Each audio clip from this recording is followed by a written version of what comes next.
The envelope hit the table with a satisfying thud that cut through the laughter like a knife through butter. Game night at Murphy's bar had been going strong for 2 hours, and my wife Rachel was in peak form, performing for her audience of enablers and backstabbers. Absolutely not. Never again. "Who'd marry this loser twice?" she said, gesturing at me with her wine glass while her friends Bree and Sienna cackled like hyenas. Tyler Brandt, her gym owner boyfriend who thought I didn't know about their little arrangement, slapped his knee and nearly choked on his beer. Before we dive deeper into this story, I have one small request. Please subscribe, drop a like, comment, and hit that hype button to boost this channel so more people can discover these incredible Reddit stories. I slid the manila envelope across the sticky wooden table, watching their faces change as the reality of what they were seeing sank in. Finally, something we agree on, Rachel. The laughter ended faster than a bad joke at a funeral. My name is Ethan Voss, and 3 months ago I was just another middle-aged IT project manager trying to hold together a marriage that had been falling apart since our son Lucas turned 13. I'm 38, moderately successful, and according to my wife's increasingly public commentary, a complete disappointment as a human being. They say, sarcasm is the last refuge of the desperate. I'm practically a sarcasm billionaire these days. Rachel and I had been married for 16 years, and for the last 3, she'd been systematically dismantling my self-respect in front of anyone who'd listen. It started small. Eye rolls when I told a story at dinner parties, little comments about my lack of ambition when her friends came over. But like a cancer, it metastasized into something uglier. The morning of game night, I'd been fixing Lucas's computer when I overheard Rachel on the phone with her mother, Mrs. Wilson, who'd never liked me from day one. "I know, Mom, I know. But what am I supposed to do? Lucas needs stability and Ethan's got a good job. I can't just throw away 16 years because he's, well, you know how he is." I knew how I was, apparently. Boring, unambitious, a safe choice she'd settled for and now regretted. Lucas, my 14-year-old son, looked up from his gaming setup. "Dad, you okay?" "Just peachy, kiddo. Your mom's giving Grandma Wilson the highlight reel of my inadequacies." He frowned. Lucas was quiet, observant, and had inherited my dry sense of humor, along with Rachel's sharp intelligence. "She does that a lot lately." "Yeah, she does." That evening, Rachel announced we were going to game night at Murphy's bar. It was a monthly tradition with her circle.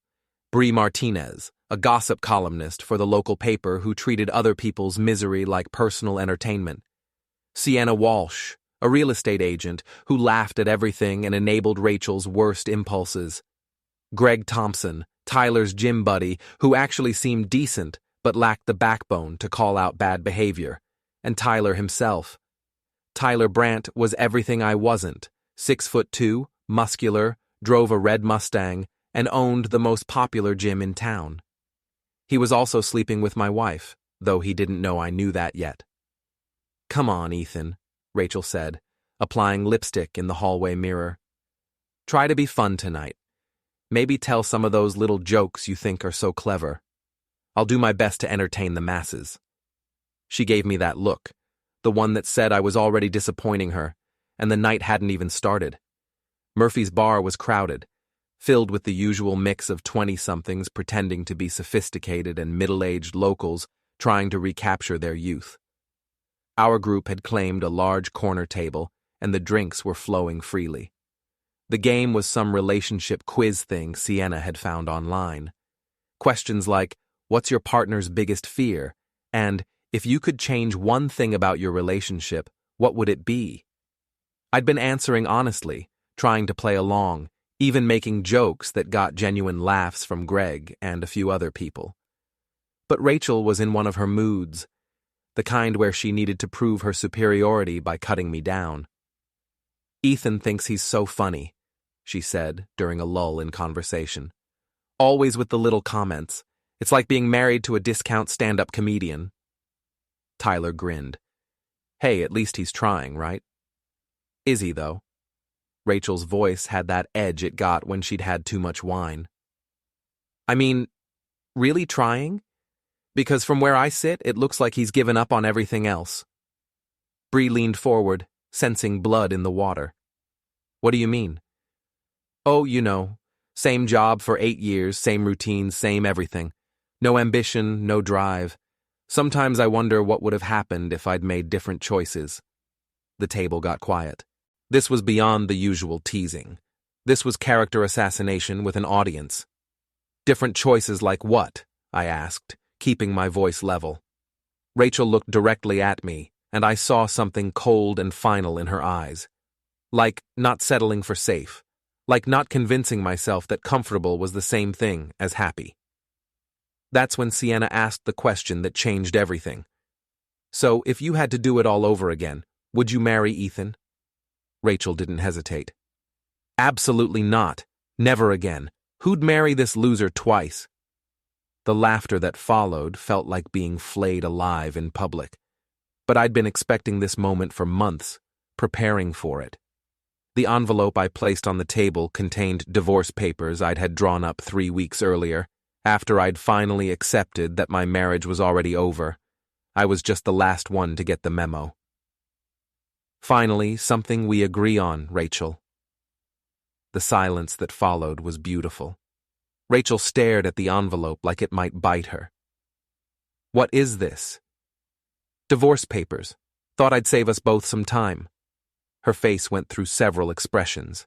Shock, anger, embarrassment, then back to anger. You can't be serious. Very serious. You just told a table full of people you wouldn't marry me again. I'm simply making sure you don't have to. Tyler cleared his throat. Maybe we should give you guys some privacy. No, I said, standing up and putting on my jacket. Stay. Enjoy your drinks. Rachel, you can have your lawyer look those over. I think you'll find the terms fair. I dropped a 20 on the table for my beer and walked out, leaving behind 16 years of marriage and whatever dignity I had left. The next morning, Rachel was waiting for me in the kitchen when I came down for coffee. She'd been crying, her makeup was smeared, and her hair was a mess. Ethan, we need to talk. I think we said everything we needed to say last night. I was drunk. I didn't mean it. I poured my coffee and looked at her. Really looked at her. Rachel was still beautiful at 36, with the kind of sharp features and confident bearing that turned heads. But I could see the calculation in her eyes, the way she was already working through her next move. Which part didn't you mean?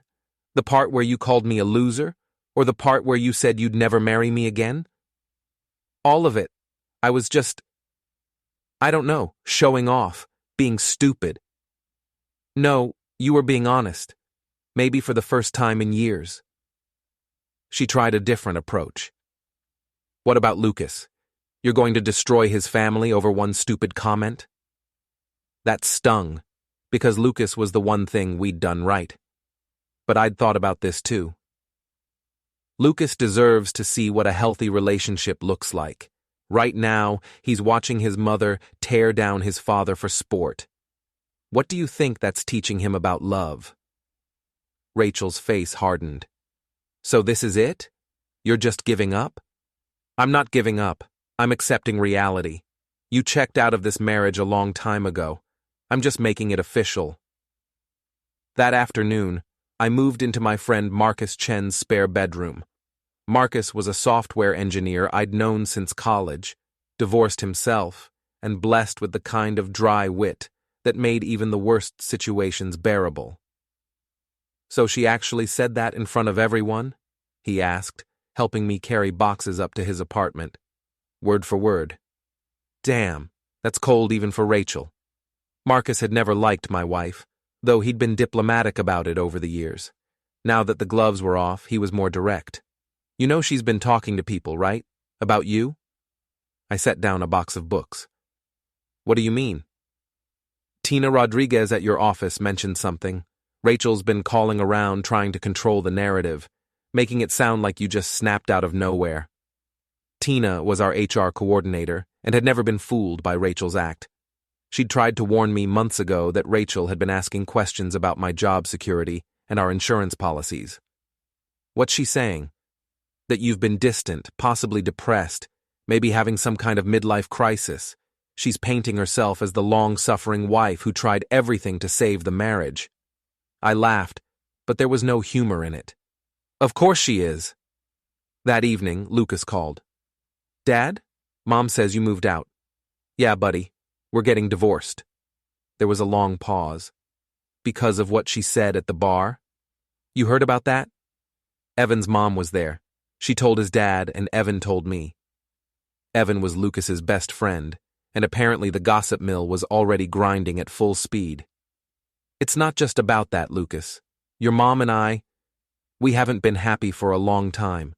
Sometimes people grow apart. She's been crying all day, but she's also been on the phone with Uncle Tyler a lot. Uncle Tyler. That's what Rachel had Lucas call her boyfriend. The kid wasn't stupid. He knew something was going on. How do you feel about all this? Another pause. Honestly? I'm kind of relieved. The fighting was getting weird. We weren't fighting. No, but she was, all the time, at you. It was like watching someone kick a dog. Out of the mouths of babes. 2 days later, I was at work when Tina knocked on my office door. You need to see this, she said, holding up her phone. It was a Facebook post from Rachel, a long emotional screed about how she was heartbroken that her husband had abandoned their family without warning. The comments were already pouring in, friends and acquaintances offering support, asking what they could do to help. She's really going all out, Tina observed. Yeah, she is. You going to respond? I thought about it. The old Ethan would have tried to set the record straight, would have engaged in a public back and forth that would only make things worse. But I was learning to think strategically now. No, let her have her moment. Truth has a way of coming out. That afternoon, I got a call from a number I didn't recognize. Mr. Voss, this is Lyle Patterson. I'm a private investigator. I think we should meet. Lyle Patterson looked exactly like what Central Casting would order for a private investigator. Rumpled coat, 3-day stubble, and the kind of world-weary expression that suggested he'd seen every variation of human stupidity. We met at a diner on the outskirts of town, away from prying eyes. I'll cut to the chase, he said, stirring sugar into coffee that looked strong enough to strip paint. I've been watching your wife and Tyler Brandt for 3 weeks. Watching them? Someone hired me to document their relationship, paid in cash, didn't leave a name, but based on what I've seen, I'm guessing it was someone who wanted you to know what was going on. He slid a manila envelope across the table. Inside were photographs, Rachel and Tyler at restaurants, going into hotels, kissing in his Mustang. The timestamps went back 2 months. Who hired you?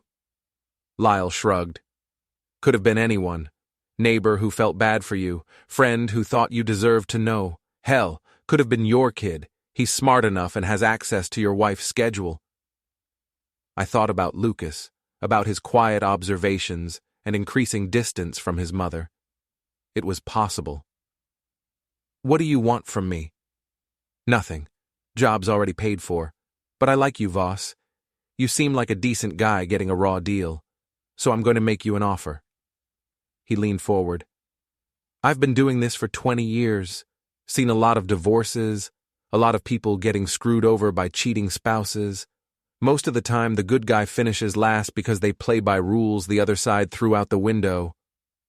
And I think it's time you stopped playing defense and started playing offense. Over the next hour, Lyle laid out everything he'd discovered. Tyler's gym was struggling financially. He'd taken out loans against equipment and was behind on rent. He had a reputation for sleeping with married clients, and at least 2 other women had left their husbands for him in the past 3 years. Both relationships had ended badly. More interesting was what he'd found about Rachel. She'd been talking to divorce lawyers for months, trying to figure out how to maximize her settlement. She'd also been documenting everything I did, building a case that I was an unfit father. "She's been recording your phone calls," Lyle said. "Got a voice-activated app on her phone. Every conversation you've had with her in the past 2 months is saved." "That's illegal." "In this state, yeah. One-party consent doesn't apply when you're secretly recording someone else's calls, but she doesn't know that." He pulled out another folder. "Here's what I'm thinking. Your wife wants to play dirty? Let's show her what dirty really looks like." The plan Lyle outlined was elegant in its simplicity. Instead of reacting to Rachel's moves, we'd anticipate them. Instead of defending myself against her accusations, I'd let her actions speak for themselves. First thing, we document everything. Every lie she tells, every manipulation, every time she uses your son as a weapon. Build a timeline that shows the real Rachel, not the victim she's pretending to be. And then? Then we give her enough rope to hang herself with. That evening, I called Lucas. "Hey, buddy, how are things at home?" "Weird. Mom keeps asking me questions about you, like what time you come home from work, whether you drink too much, if you ever yell at me." "What do you tell her?" "The truth. That you're boring and predictable and never yell at anyone." I laughed. "Thanks for the ringing endorsement." "Dad, are you going to be okay? Mom's been saying some pretty harsh stuff about you to her friends." "What kind of stuff?" "That you're having a breakdown, that you might be dangerous. Aunt Bree thinks you should have to take some kind of test before you're allowed to see me." Aunt Bree, Rachel's gossip columnist friend who'd never met a rumor she wouldn't spread. "Lucas, I want you to know something. No matter what your mother says, no matter what anyone says, I love you, and I'm not going anywhere." "I know, Dad. I love you too." After I hung up, I sat in Marcus's spare bedroom and thought about what I was becoming. 3 months ago, I'd been a guy who avoided conflict, who tried to see the best in people, who believed that being reasonable and fair would eventually win out. That guy was gone. The next morning, I implemented the first part of Lyle's plan. I started documenting everything. Every conversation with Rachel, every interaction with Lucas, every piece of gossip that made its way back to me. I bought a small digital recorder and started carrying it everywhere. I also started going to Tyler's gym. "Ethan," Tyler called out when he saw me walk in. "Hey man, how are you holding up?" He was all fake concern and barely concealed smugness. The guy who was sleeping with my wife, pretending to care about my well-being. "Oh, taking it one day at a time."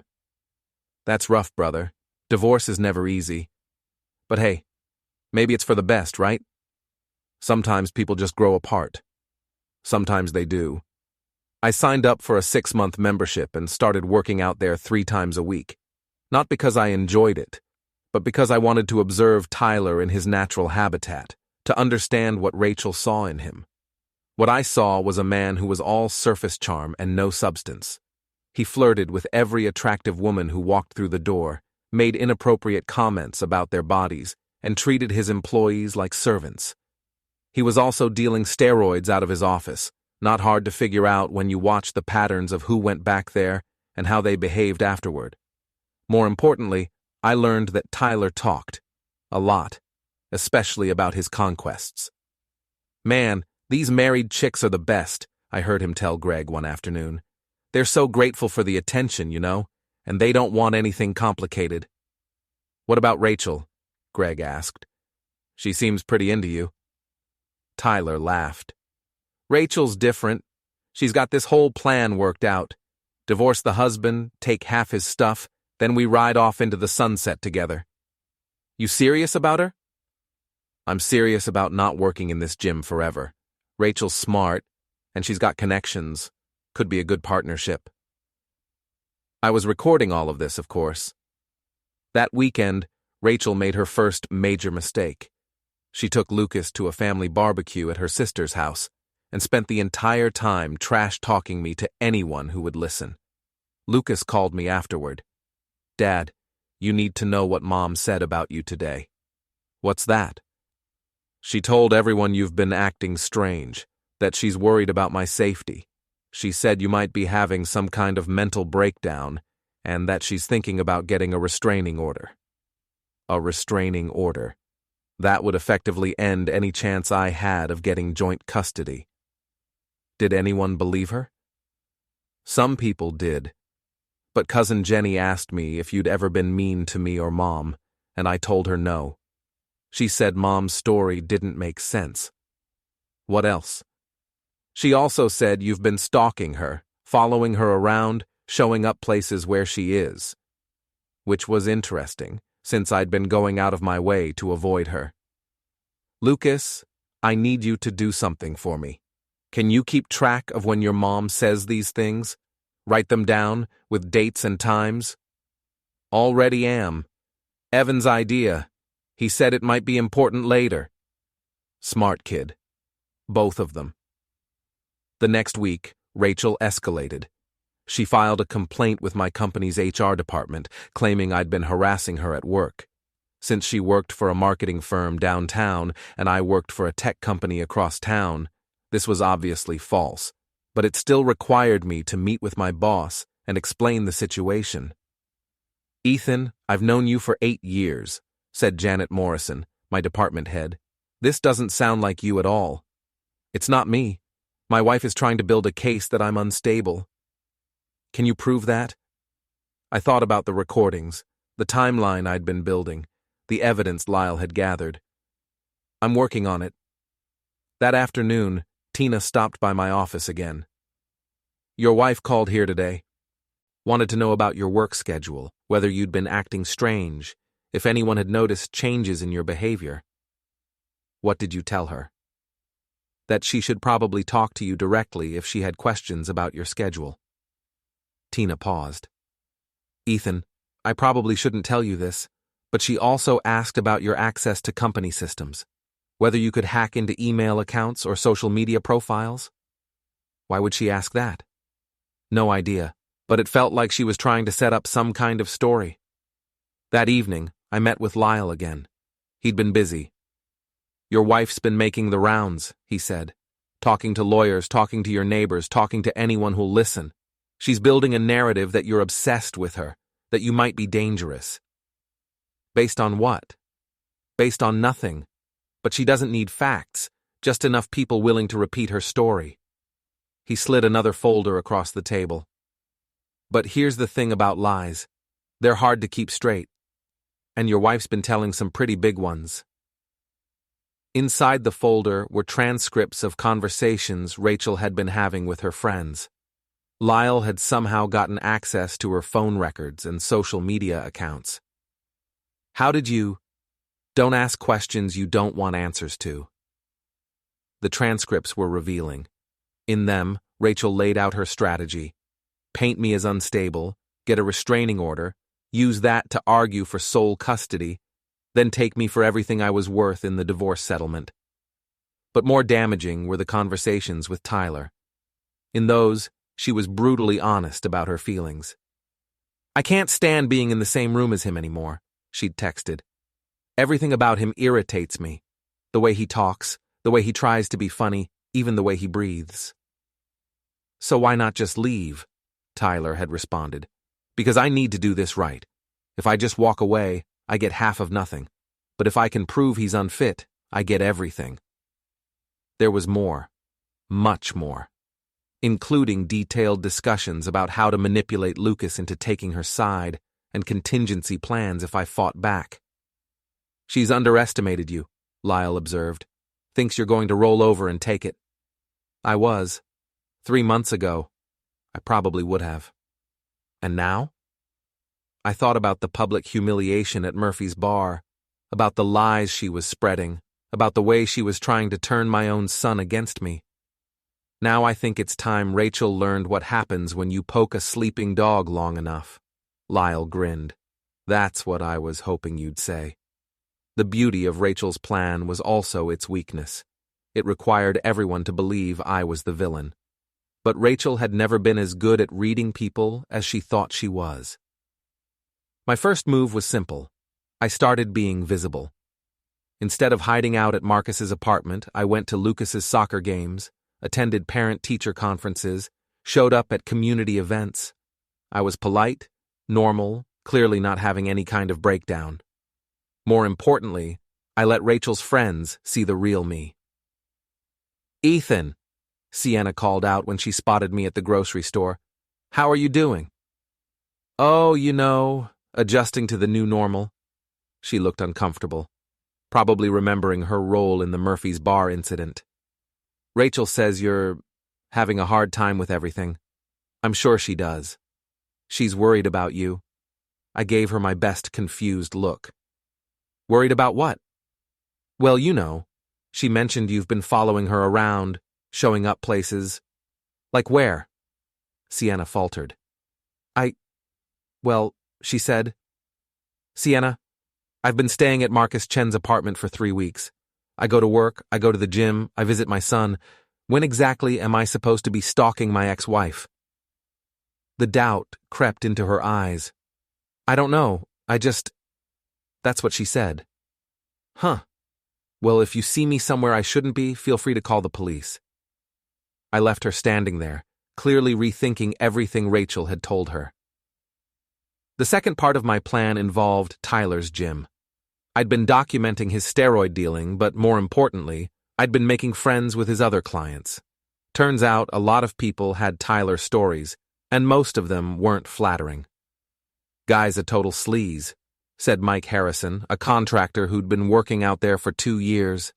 "He's been through half the married women in this town." "Really?" "Oh yeah. There's a pattern.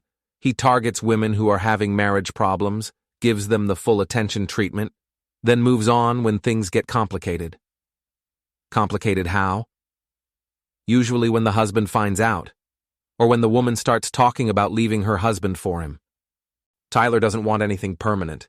He just likes the thrill of the chase." This was valuable information, especially since Rachel was clearly planning a permanent future with Tyler. I also learned that Tyler's business was in worse shape than Lyle had initially discovered. He owed money to some very unpleasant people, and his landlord was threatening eviction. "He's been asking the regulars for loans," Mike continued. "Told me he had a big deal coming through, some kind of partnership that would solve all his problems." I had a pretty good idea what that partnership was. Meanwhile, Rachel was escalating her campaign. She'd convinced Bree to write a series of articles for the local paper about domestic abuse and the warning signs of dangerous behavior. While she never mentioned me by name, the details were specific enough that anyone who knew us would make the connection. Local therapist Dr. Sandra Martinez says that sudden personality changes can be a red flag, one article read. When a typically passive partner becomes confrontational or starts making dramatic life changes, it may indicate deeper psychological issues. It was cleverly done. Rachel was using the media to plant seeds of doubt about my mental state without actually accusing me of anything actionable. But she made a mistake. In her eagerness to control the narrative, she started contradicting herself. To some people, she claimed I was dangerously unstable. To others, she said I was pathetically clingy. To still others, she painted me as cold and calculating. The stories didn't match, and people began to notice. More damaging was what happened when she tried to manipulate Lucas. "Mom wants me to tell the court that you scare me," Lucas told me during one of our visits. "Do I scare you?" "No. But she says if I don't say that, you might get custody, and then she'd barely get to see me." "What did you tell her?" "That I'm not going to lie in court." Rachel hadn't counted on Lucas having his own moral compass. The breakthrough came when Lyle intercepted a conversation between Rachel and Tyler that revealed the full scope of their plan. "The restraining order hearing is next week," Rachel had said. "If we can get that, everything else falls into place." "What if the kid doesn't back up your story?" "He will. He has to. I'm his mother. And if he doesn't? Then we go to Plan B. You remember what we discussed?" Plan B, it turned out, involved Tyler accidentally running into me somewhere and provoking a confrontation that could be used as evidence of my violent tendencies. "They're planning to set you up," Lyle explained. get you to take a swing at Tyler, then claim it proves you're dangerous. So what do? We turn their plan against them. The setup came 2 days later. I was leaving Marcus's apartment building when Tyler appeared, seemingly out of nowhere. "Ethan, we need to talk." "About what?" "About Rachel, about this whole situation." He was being loud, performing for an audience. I noticed a woman across the street who seemed to be recording with her phone, probably Bree, documenting my violent outburst. "Look, man, I know this is awkward," Tyler continued, stepping closer. "But Rachel and we didn't plan for this to happen. I'm sure you didn't. She's been really upset about how you've been acting, following her around, making threats." "What threats?" "Come on, don't play dumb. She told me what you said about what you'd do if you caught us together." This was news to me, since I'd never said anything remotely like that. But Tyler was building to something, getting more aggressive, clearly trying to provoke a reaction. "I think you should stay away from her," he said, putting his hand on my chest. "For everyone's sake." That's when I played my ace. "Funny you should mention staying away from people," I said, pulling out my phone and hitting play on a recording, "because I have some interesting audio of you talking about your relationship with Rachel." Tyler's voice filled the air. "Rachel's different. She's got this whole plan worked out. Divorce the husband, take half his stuff, then we ride off into the sunset together." Tyler's face went white. The woman across the street, definitely Bree, had stopped recording. "I've got hours of this stuff," I continued conversationally. "You talking about your steroid business, your other affairs, your financial problems. Really fascinating stuff. You can't record people without their permission." "Actually, I can. Single-party consent state. As long as one person in the conversation knows it's being recorded, it's perfectly legal." Tyler looked around desperately, realizing his ambush had become a trap. "Here's what's going to happen," I said, stepping closer to him. "You're going to stop harassing me. You're going to tell Rachel that her little plan B isn't going to work, and you're going to think very carefully about whether you really want to tie your future to someone who's willing to destroy her own family for money." I paused for effect. "Because if this goes to court, all of this becomes evidence, and I don't think either of you wants that." Tyler backed away, his tough guy act completely deflated. "This isn't over," he muttered. "Yes, it is. You just don't know it yet." That evening, Rachel called me for the first time in weeks. "What did you say to Tyler?" "Just had a friendly conversation." "Why?" "He's talking about ending things. Says the situation is getting too complicated." "Huh. That's too bad." There was a long pause. "Ethan, maybe we should talk about working things out." "Working what out? Our marriage? Our family? Maybe we moved too fast with this divorce thing?" It was almost funny. The moment her plan started falling apart, she wanted to reconcile. "I don't think so, Rachel. But Lucas needs his family together. And we were happy once." "No, we weren't. You were just better at hiding your contempt back then." "That's not true." "Rachel, I have recordings of you telling Tyler how much you can't stand me, how everything about me irritates you, how you're only staying married for the money." Silence. "So let's skip the reconciliation speech and move straight to the part where we divide our assets and figure out custody." "You bastard." And there was the real Rachel, the one her friends were finally starting to see. The restraining order hearing was scheduled for the following Monday, but over the weekend, something unexpected happened. Lucas called me, excited. "Dad, you need to see Mom's Facebook page." Rachel had posted a long, emotional rant about how I was trying to destroy her reputation with lies and manipulated recordings. She accused me of harassment, stalking, and trying to turn her friends against her. But more damaging was what she'd revealed in her anger. She'd admitted to recording our conversations, mentioned details about our finances that she shouldn't have had access to, and made threats about what she'd do if I didn't back down. "She's having a complete meltdown," Marcus observed, reading over my shoulder. This is not the post of someone who's been victimized. The comments were even more revealing. Instead of the sympathy Rachel was clearly expecting, her friends were asking uncomfortable questions. Why was she posting private details about her divorce? How did she have recordings if I was the one supposedly harassing her? And why did her story keep changing? Bree had tried to defend her, but even that backfired when she accidentally revealed that they'd been planning to catch Ethan in the act of threatening Tyler. "Catch me doing what exactly?" I commented on the post. "I was walking out of my apartment building when Tyler approached me. Are you saying that was a setup?" The post was deleted within an hour, but screenshots had already been taken and shared. By Sunday evening, Rachel's carefully constructed narrative was falling apart.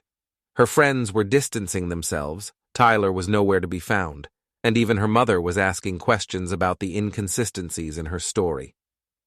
Monday morning, Rachel's lawyer called mine. "My client would like to discuss a settlement." The settlement negotiations took place in a conference room that smelled like stale coffee and broken dreams. Rachel sat across from me with her lawyer, a sharp-eyed woman named Patricia Hendricks, who'd clearly realized her client had been less than truthful about the circumstances of our divorce. "My client is prepared to agree to joint custody," Hendricks began, "in exchange for Mr. Voss withdrawing any claims regarding the recordings and social media posts." My lawyer, David Kim, was a soft-spoken man with a reputation for being thoroughly prepared. "I'm afraid that's not going to work. My client has evidence of systematic harassment, defamation, and attempted fraud. We're not interested in making this go away quietly." Rachel looked like she'd aged 5 years in the past week. Tyler had indeed ended their relationship, and word of his steroid dealing had spread through the gym community. He was facing his own legal troubles now. "What do you want?" Rachel asked directly. "I want joint custody of Lucas. I want the house sold and the proceeds split fairly, and I want a public apology for the lies you've been spreading." "A public apology?" "Facebook post, same platform you used to defame me. You admit you lied, you apologize, and you promise to stop spreading false information about me." Rachel's face flushed. "I'm not doing that." "Then we go to trial. And everything comes out. The recordings, the affair, the financial manipulation, the attempts to turn Lucas against me. All of it." Hendricks whispered something to Rachel, who shook her head violently. "My client maintains that she was acting in good faith." "Your client," David interrupted, "was recorded discussing her plan to falsely accuse my client of mental instability in order to gain an advantage in custody proceedings. She coordinated with her boyfriend to provoke a confrontation that could be used as evidence against my client, and she's been systematically defaming him to friends, family, and his employer." He slid a thick folder across the table. "This is just a sample of what we have. Phone records, social media posts, witness statements, audio recordings. If this goes to trial, your client won't just lose custody. She'll be facing criminal charges for fraud and harassment." The room went quiet, except for the sound of Hendricks flipping through the evidence. "I need to consult with my client privately." They left the room. Through the glass walls, I could see Rachel gesturing angrily while her lawyer spoke in urgent, low tones. "Think she'll take the deal?" David asked. "She doesn't have a choice." When they returned, Rachel looked defeated. "We accept the terms," Hendricks said. "Joint custody, equal division of assets, and the apology." "There's one more thing," I said. "I wanted in writing that Rachel will not discuss our relationship or divorce with Lucas beyond what's necessary for his well-being. No attempts to turn him against me, no discussions about the settlement, no trying to make him choose sides." "Agreed." We shook hands, and just like that, 16 years of marriage was reduced to a legal document. But Rachel wasn't done fighting. That evening, she called Lucas. I was at Marcus's apartment when my son called me, upset. "Dad, Mom's really angry. She says you forced her to lie in the Facebook post." "What Facebook post?" The one where she apologized to you. She says you blackmailed her into writing it. I pulled up Facebook on my phone. Rachel's apology was there, but it was the most passive-aggressive non-apology I'd ever seen. I want to apologize to my ex-husband for any misunderstandings that may have occurred during our divorce proceedings. While I maintain that my concerns were valid, I realize that some of my statements may have been taken out of context. I hope we can move forward in a way that's best for our son. It was technically what we'd agreed to, but it was clear she was still trying to save face. Lucas, your mom is angry because her plan didn't work out the way she hoped, but that doesn't mean she gets to drag you into it. She wants me to tell people that you made her write that apology. What do you want to do? There was a long pause. I want this to be over. I want to spend time with both my parents without feeling like I'm in the middle of a war. Then that's what we'll do. The next few weeks were relatively quiet. Rachel moved into a small apartment across town. I found my own place, and Lucas split his time between us. The gossip mill gradually moved on to other scandals, and life began to settle into a new normal. But Rachel had one last card to play. 2 months after our divorce was finalized, I got a call from Lucas's school. He'd been in a fight, something that had never happened before. What was it about? I asked the principal. Another student made some comments about his family situation. Lucas took it badly. When I picked him up, Lucas was quiet and angry. What happened? Jeremy Walsh said you destroyed our family because you couldn't handle Mom finding someone better. Jeremy Walsh, Sienna's son. What did you say? I told him his mom was a drunk who laughed at other people's pain for entertainment. And then? And then I punched him. I should have been upset about the violence, but honestly, I was a little proud. Did you get in trouble? Suspended for 3 days, but Jeremy got suspended too for starting it. That evening, Sienna called me. Ethan, we need to talk about what happened at school. What about it? Jeremy was just repeating what he'd heard. He didn't mean anything by it. What he heard from who? Silence. Sienna, if Rachel is still talking to people about our divorce, she's violating our agreement. She's just processing everything, trying to make sense of what happened. What happened is that she got caught lying and had to face the consequences. If she wants to process that, she can do it with a therapist, not with her friend's children. The call ended awkwardly, but I'd made my point. A few days later, Bree published another article in the local paper, this one about the dangers of social media in divorce proceedings, and how false accusations can destroy lives. She never mentioned Rachel by name, but the timing was suspicious. I called David Kim. Is this a violation of our agreement? Technically no, but it's close. What can we do about it? Document it. If there's a pattern of continued harassment, we can go back to court. But I had a better idea. That weekend, I ran into Greg Thompson at the grocery store.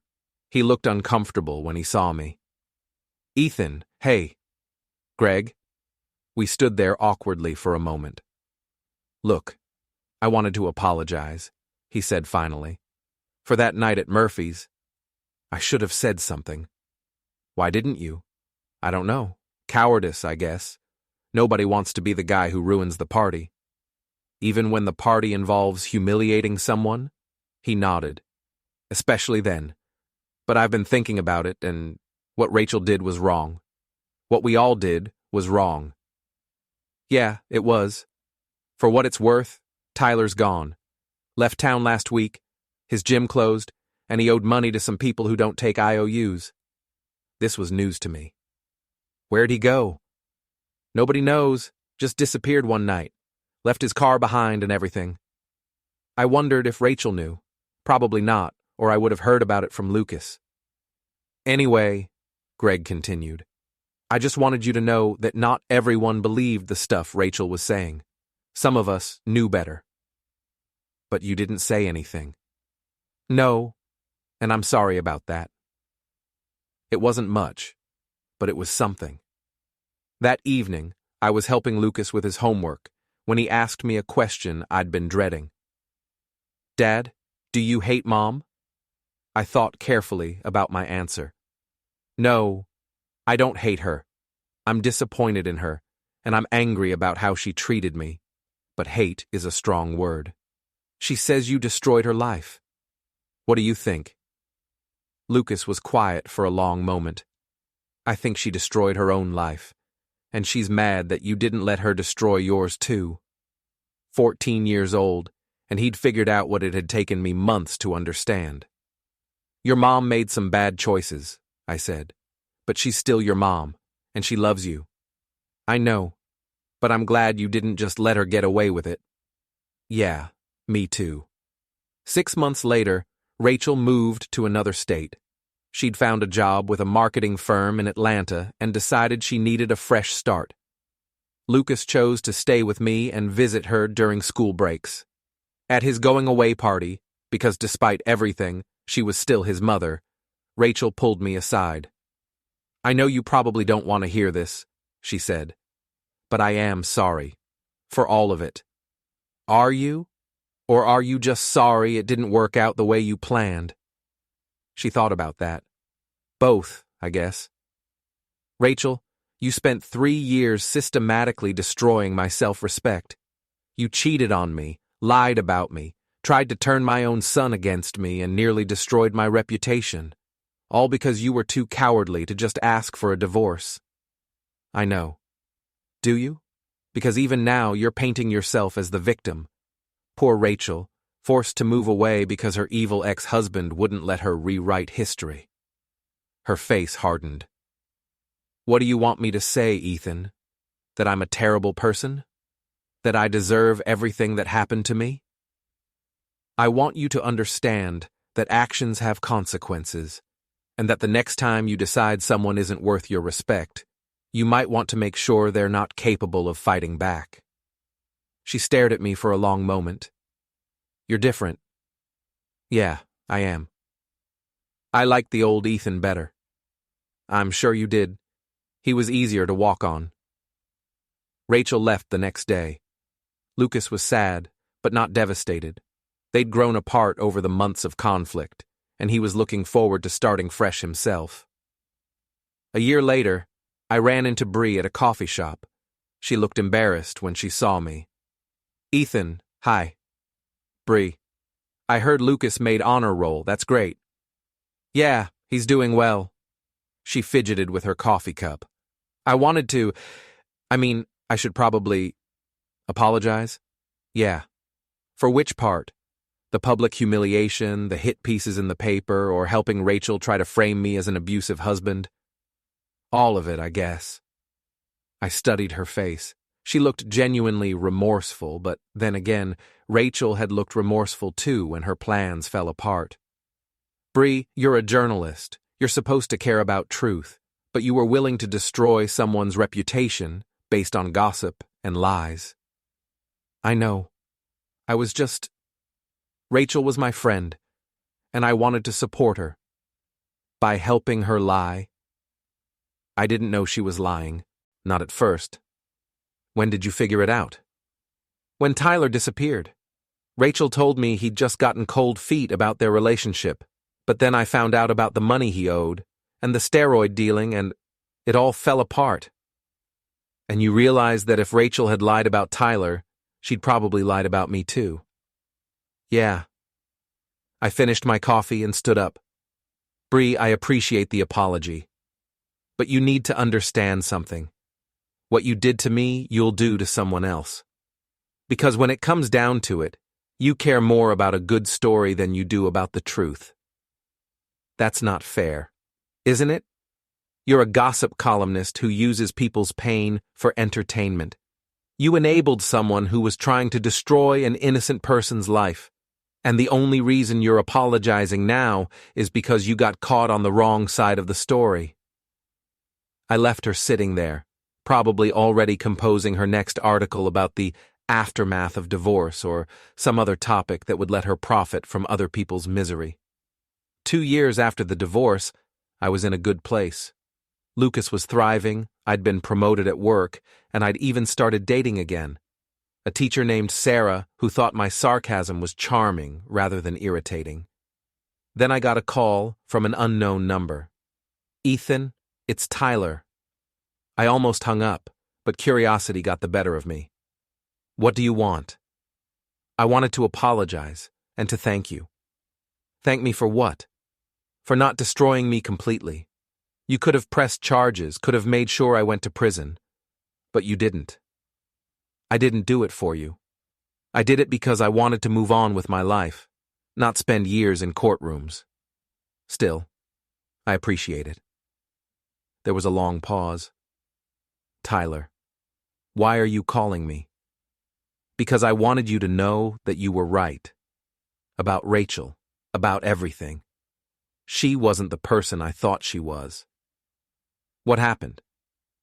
"She found me in Atlanta, showed up at my new job, told my boss we were engaged, started planning this whole future together. When I told her I wasn't interested, well, let's just say she didn't take it well." "What did she do?" "Same thing she did to you. Started spreading lies, trying to turn people against me, making my life hell until I had to leave town again." I wasn't surprised. Rachel had never learned to handle rejection.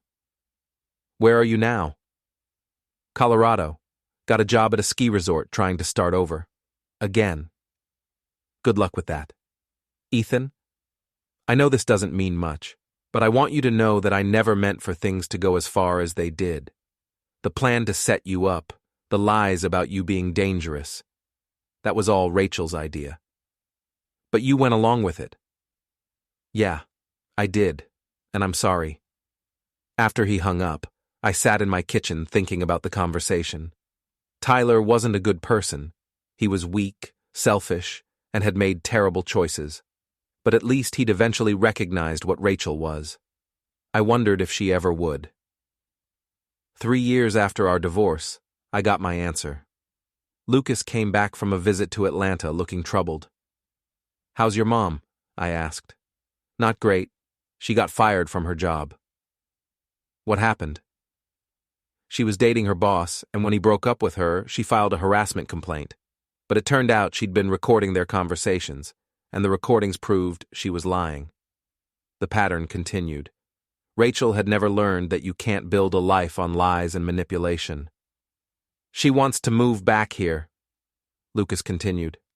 "Says she's learned from her mistakes and wants to be closer to me." "What do you think about that?" "I think she hasn't learned anything. She spent the whole visit telling me how everyone in Atlanta was against her, how they didn't understand her side of the story.